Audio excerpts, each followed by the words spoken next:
kenazirannya itu dan melemparkannya ke dalam api yang di bawah korban keselamatan. Imam haruslah mengambil paha depan domba jantan itu sesudah dimasak dan satu roti bundar yang tidak beragi dari dalam bakul dengan satu roti tipis yang tidak beragi, lalu meletakkannya ke atas telapak tangan orang nazir itu setelah orang itu mencukur rambut kenazirannya. Kemudian haruslah imam menunjukkannya semuanya itu ke hadapan Yahweh sebagai persembahan ujukan. Semuanya itu menjadi bagian kudus bagi imam, beserta dada persembahan ujukan dan beserta paha persembahan khusus. Sesudah itu barulah boleh orang nazir itu minum anggur. Itulah hukum tentang orang nazir yang menazarkan persembahannya kepada Yahweh berdasarkan kenazirannya, belum dihitung apa yang ia mampu mempersembahkan di samping itu. Sesuai dengan bunyi nazar yang diikrarkannya, demikianlah harus dilakukannya berdasarkan hukum tentang kenazirannya. Ya.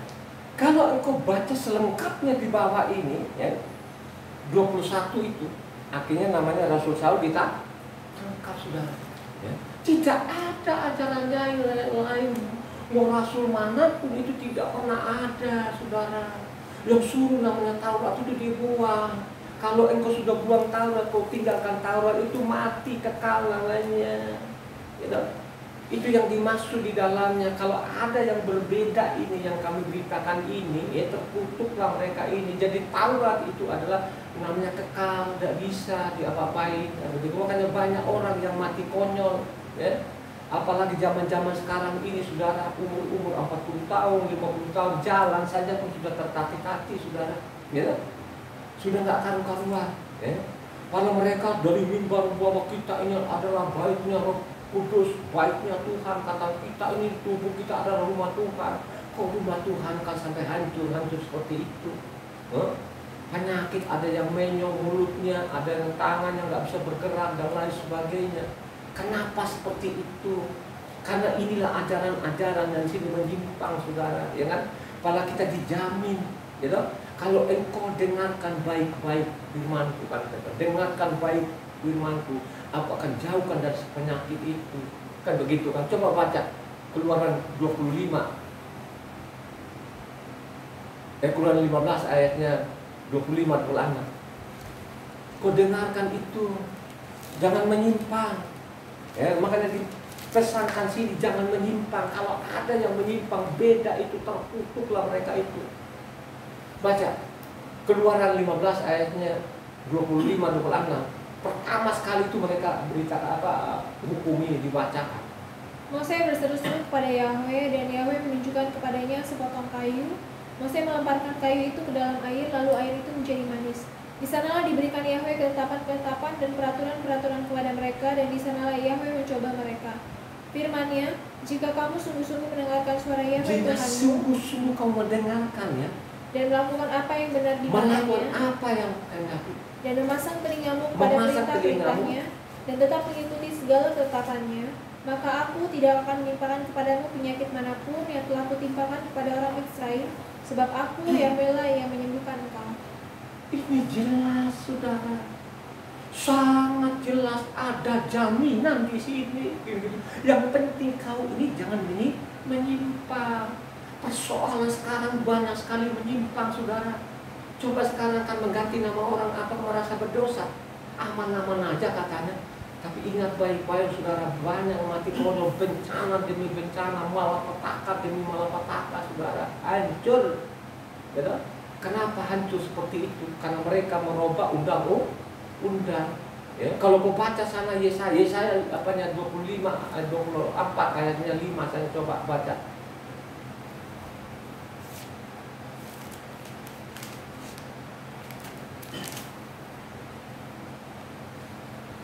Bumi cemar karena penduduknya, sebab mereka melanggar undang-undang, mengubah ketetapan dan mengingkari perjanjian. Kalau engkau baca sendiri dari atas itu, saudara, dihancurkan ini karena mereka tuh merubah namanya undang-undang yang dimaksud ini adalah Tauratnya, ya.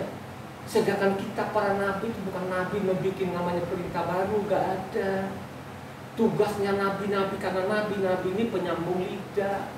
Penyambung lidah ini kalau mereka menyimpang itu menegur kepada rajanya, menegur kepada imamnya, menegur juga kepada nabi-nabi juga, kan begitu kan, ya. Di dalam di kitab suci yang kita baca, Ini kan banyak sekali nabi-nabi di dalam juga, kebanyakan juga nabi-nabi palsu ini, ya. Yang nabi-nabi palsu di dalamnya yang ditulis di dalam kitab suci ini kan bukan berarti di luar sana. Itu orang-orang Israel yang menyimpang seperti zaman sekarang ini. Banyak sekali yang mengaku nabi di atas mimbar, tapi dia menyimpang dalam kebenarannya. Yang saya betul-betul elus-elus dada, kok nama Tuhannya kok diganti, gitu. Coba sekarang kan kalau dia bilang kan orang dengar sama kita kan setiap kalau sekhotbah mati tiah kan begitu kan, langsung orang melotot matanya. Ini ajaran apa lagi mereka ini, kok beda ya kan gitu. Dia nggak tahu ini lahirnya tadi namanya yang mereka bilang Matius itu tidak pernah ada namanya Matius di sana, ya. Tidak pernah ada, ya. Yang ada di sana adalah Matitia, ada namanya Markos, ada namanya Luka, ada namanya Yokanan dulu, tahu saudara ya. Saya ini kan dari kecil juga kan baca kitab suci, sehingga saya tahu nama Yahweh ini. Yahweh itu kan ada di kamus kan begitu kan, ya. Saya tahu memang mereka jelaskan kita dari dulu. Yang lucu-lucunya sekarang ini yang STH, ada seorang STH, ya, lantang juga tuh, khotbahnya bagus juga kan begitu kan, ya. Dia bilang dengan lantangnya, loh kita mau ngomong masalah Yahweh itu kan tidak ada acuannya. Makanya saya bilang, Bapak pernah baca keseluruhan kitab suci nggak? Jadi Bapak tahu nggak Yahweh itu di mana? Nggak tahu, memang nggak ada, kan begitu kan?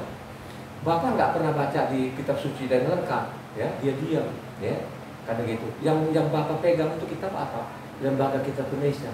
Lembaga Kitab Indonesia tulis di belakang sana ada kata Yahweh satu-satunya di kamusnya, ya. Baru dia diam. Rupa-rupanya banyak yang STH, doktor itu tidak tahu kalau Yahweh itu ada di kamus, saudara, ya. Berarti saya waktu saya lahir dulu tahun 50-an itu, sebelum saya lahir kan Yahweh ini sudah ada. Karena ini kan diterjemahkan lah, mungkin dari luar sana kan masuk di Indonesia kan 400 tahun yang lalu kan. Yahweh ini sudah ada, dan sebelumnya itu sudah ada, tidak pernah hilang nama ini. Makanya kalau dengar sekarang ini kan, saya khotbah begini kan, wah ini ajaran baru dari mana lagi? Ini sesat. Otak-otak pendek ini sesat, ya. Coba kan, ada yang bilang saya sesat, woi, seorang terkenal dan lain sebagainya. Oh itu Pak Tara itu sudah sesat Pak, ya, itu apanya ajaran sesat katanya. Akhirnya apanya mati, nggak karu-karuan, mati itu sampai di rumah sakit sana cuci darah itu bertahun-tahun, saudara, ya. Coba saya dibilang sesat itu mati, banyak sekali deh yang bilang saya sesat itu mati, saudara, ya. Mati, ya, kekar-kekar badannya mati. Saya bertahan karena nama ini, ya. Sekarang ribut-ribut kan, oh ribut-ribut sekarang ini antara Palestina dengan Israel, ribut dan lain sebagainya, ya. Seolah-olah Yerusalem ini bisa nanti ada yang bilang lagi Yerusalem bisa jadi kota internasional. Kagak ada dalam kitab suci, ya kan? Kalau engkau baca Yoel, ini Yoel juga bicara namanya akhir zaman loh, saudara, ya. Misalnya Yoel, ya, nah, Sefanya, Zekaria, ya, Yeskia, itu bicara namanya apanya akhir zaman. Nggak ada satu nabi itu yang bilang suruh dipecahin jadi kota internasional, tidak ada. Yerusalem itu adalah miliknya orang Israel, karena orang Israel dipilih, bangsa pilihan. Kenapa dipilih ini?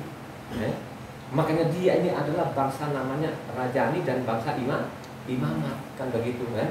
Jadi nanti kerajaan itu dipegang oleh Israel, mereka yang pemimpin nanti, karena Yesus yang datang ini, ya, di bumi ini, karena dia adalah dari ambil tubuh dan keturunan Daud itu kan dia jadi raja nanti, maka imamatnya sendiri pun tidak pernah beralih, kan gitu, dari namanya Lewi. Jadi imam besar itu pun juga tidak semua dari Lewi itu bisa, hanya keturunan namanya Aharon, itulah imam besar. Makanya ini dipilih mereka ini. Suatu saat nanti di bumi ini dihancurkan, makanya pusat-pusat pemerintahan seluruh kolong langit di Yerusalem.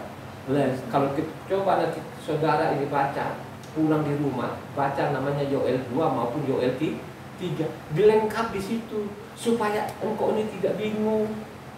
Itu baca Yoel 2, baca Yoel 3, ya. Baca juga Sefanya, lengkap, baca keseluruhan lah itu supaya engkau tahu, ya, supaya engkau tidak bingung. Karena kita suatu saat nanti kembali kita kampung halamannya, kampung halamannya kita di mana? Yerusalem, kan begitu. Atau kota Sion, ajaran itu dari Sion, ajaran dari Yerusalem, gitu. Itulah tadi. Jadi jelas-jelas tadi ini, ya, kisah para rasul tadi itu jelas-jelas. Jadi kisah para rasul ini saudara ditulis oleh Luka. Jadi kisah para rasul lengkap sekali. Pelayanan namanya rasul lalu sudah ada namanya Galatia, sudah ada namanya Efesus, sudah ada Filipi, sudah ada Kolose, Tesalonika, kan begitu. Sudah lengkap semua sebenarnya di dalamnya. Nah, hanya kalau orang baca-baca seolah-olah habis kisah para rasul baru Roma, kan begitu, baru namanya Galatia gitu. Jadi beda-beda zaman, tidak seperti itu saudara, ya. Jadi kisah para rasul ini ditulis oleh namanya Luka ini lengkap sudah. Jadi terakhir ini dicatat oleh Luka ini bagaimana Rasul Saul itu tidak pernah mengajarkan yang lain, tetap mengajarkan Taurat. Karena Taurat ini menubuatkan namanya Yesua. Menubuatkan Yesua ini bahwa Yesua adalah Yahweh itu sendiri. Jadi kitabnya sudah diluarkan Mose itu mana? Yang didengung-dengungkan dari mimbar itu adalah Ulangan 18 atau ayat 18. Itu tidak benar. Yang benar itu Ulangan 32 ayatnya 30 berapa? Ibu Ana? 39. Bila coba baca, itu nubuatannya. Ini awalnya. Jadi kalau kita mau tadi benang merahnya tadi bahwa Yahweh itu adalah menjadi manusia, kan begitu, bahwa Yesua adalah Yahweh itu sendiri, kita tarik dari situ. Ya, coba baca Ulangan 32 ayat 39. Lihatlah sekarang bahwa akulah Dia, tidak ada Tuhan kecuali Akulah yang mematikan dan yang menghidupkan. Aku telah meremukkan, tapi akulah yang menyembuhkan, dan seorang pun tidak ada yang dapat melepaskan dari tanganku. Akulah Dia, tidak ada yang lain. Inilah yang dinubuatkan oleh namanya Mose. Kalau engkau baca di situ saja, lu nggak jelas. Makanya perlu sekali membaca kitab suci, jangan bertahun-tahun, ya kan? Paling tidak 1 bulan sekali lah dari Kejadian sampai Wahyu, kan begitu loh kan. Itu sudah terlalu lama, ya terlalu lama, kan gitu loh. Supaya kalau baca seperti itu, supaya ingatanmu itu seger gitu loh saudara. Tapi kalau dari matinya, dari hidupnya, Kejadian saja pun nggak pernah habis saudara. Coba kan, ya nggak pernah habis sampai mati. Hanya datang di ibadah sampai tidur-tiduran, dia bilang haleluya, kata saya diberkati Tuhan. Setiap datang ke rumah ibadah langsung tidur pulas, oh haleluya, kata. Inilah pemahaman yang tidak benar gitu kan. Jadi Rasul Saul tidak pernah mengajarkan yang lain, dia mengajarkan Taurat. Taurat itu kekal nggak saudara? Ya? Jadi Taurat itu adalah kekal. Injil itu adalah kabar baik. Kenapa dia bilangkan kabar baik? Bahwa Yahweh lah yang menjadi manusia. Manusia kan jelas tadi kan, ya, siapa itu Mesias? Ternyata ditulislah mereka ini di Ibrim. Penulis Ibrim ini saudara, atau Ibrani, ya. Jadi yang aslinya tulisan sana Ibrim, ya. Jadi Ibrim ini dituliskan begitu oleh namanya Rasul Saul. Kalau lihat kata-katanya, penulisnya adalah Rasul Saul sendiri, kan itu kan. Terungkaplah di situ, ya, bahwa Mesias adalah Yahweh itu sendiri. Kita lihat zaman Mose meninggalkan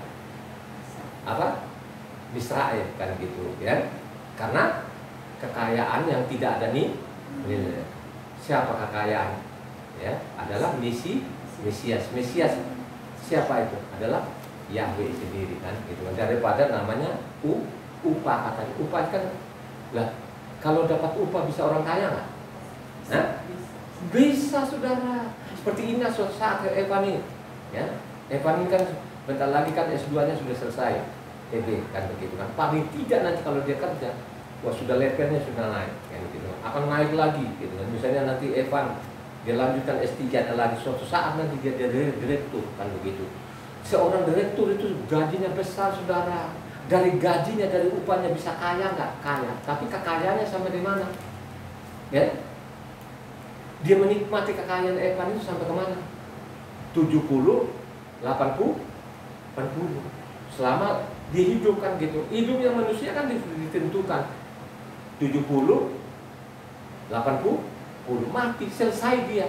Tapi kalau namanya dia bilang tadi Mesias tadi, adalah Yahweh, itu apa? Abadi, saudara. Dia tinggalkan apa yang terjadi. Pergilah ke Midian sana, apa kerjaan? Gembala domba, saudara. Panas, saudara. Dingin, panas, dan lain sebagainya. Tinggalkan kerajaan. Karena Mesias. Itulah yang tidak dipahami sampai sekarang ini. Makanya ada ramai lah sekarang kan Paulus Cang itu nggak ngerti juga, saudara. Makanya gue pengen betul-betul orang-orang yang begitu, kalau kita mau debat namanya masalah isi kitab suci, saya lah maju, saya maju itu. Kalau saya lihat dari mengutip-ngutip kitab suci, bicarakan namanya Yerusalem, itu ngawur, saudara, ya kan? Ada yang bilang, wah ini kan harus nanti dilibatkan semua dari Katolik, Protestan, supaya namanya kota Yerusalem dijadikan kota internasional. Itu namanya melawan perintah Tuhan, ya kan? Jadi sekarang pun banyak orang yang melawan. Jadi yang kita pahami hari ini, Injil itu adalah kabar baik. Kabar baik itu Yahweh yang jadi manusia, yang benar-benar jadi manusia. Itulah pegangan kita, ya. Maka dia bilang, sekalipun dari kami dan malaikat berbeda yang kami beritakan terkutuk. Kalau ada orang yang bilang, Taurat tidak benar, biarkan saja. Itu sudah ditentukan mati, sudah mati. Ya? Biarin, jangan saudara kecil hati. Mereka berbeda. Tegas saja, kami berbeda. Berbeda dengan Anda. Anda itu ajarannya dari Roma. Kalau kami ini ajaran di Yerusalem. Dari Sion ini harus tegas dan tidak boleh enggak. Ini harga mati namanya. Supaya engkau benar-benar memiliki pemahaman yang benar ini, makanya baca kitab suci dan Kejadian sampai Wahyu, kan begitu ya. Selama lu masih ada nafas kabin, usahakan ini engkau baca kitab suci dan Kejadian sampai Wahyu, sehingga pengetahuan akan benar kamu. Kalau tidak, kau ditipu, matilah, ya. Coba bayangkan saja ini sekarang kan dia bernama Yahweh penyelamat, ini dibilang Yesus, ya, Bapaknya Allah, Anak Allah. Coba bayangkan saja sekarang ini mau jadi apa yang begini ini, rebutkan namanya Allah ini. Bilang Kristen saya yang punya hak, kan begitu. Kalau mendengar kata Elohim, Yahweh itu mereka langsung mata yang melotot, itu sesat. Yehova, kan begitu kan. Coba Paulus sangat kalau ngomong itu kan Yehova, kan begitu kan. Bagaimana lu tulis Yehova, kan di dalam ini kan ditulis lembaga tutur Indonesia ada di kamus sana kan. Tulisan di Indonesia YHWH. Kalau aslinya kan YHWH, kan begitu kan. Kalau kasih tanda masoranya kan bernama Yahweh, karena tulisannya begitu. Kan begitu. Apalagi yang kita mau bantah lagi, yang kita tidak bantah kan haleluya apa? Ya. Dulu itu saya waktu kecil itu tahun 60-an itu tulisannya ya haleluya itu di belakang tulis huruf besar semua. Saudara, kita tanya kenapa huruf besar semua itu? Nah, dia bilang itulah pujilah ya Yahweh. Itulah yang sekarang ini orang tidak mau seperti itu, gitu kan? Jadi kita tidak boleh menyimpang dalam kebenaran tetap kebenaran. Sekalipun yang kita hadapi itu apapun, ya.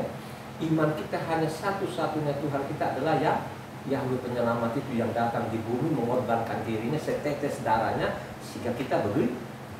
Itu sajalah firman Tuhan. Mari kita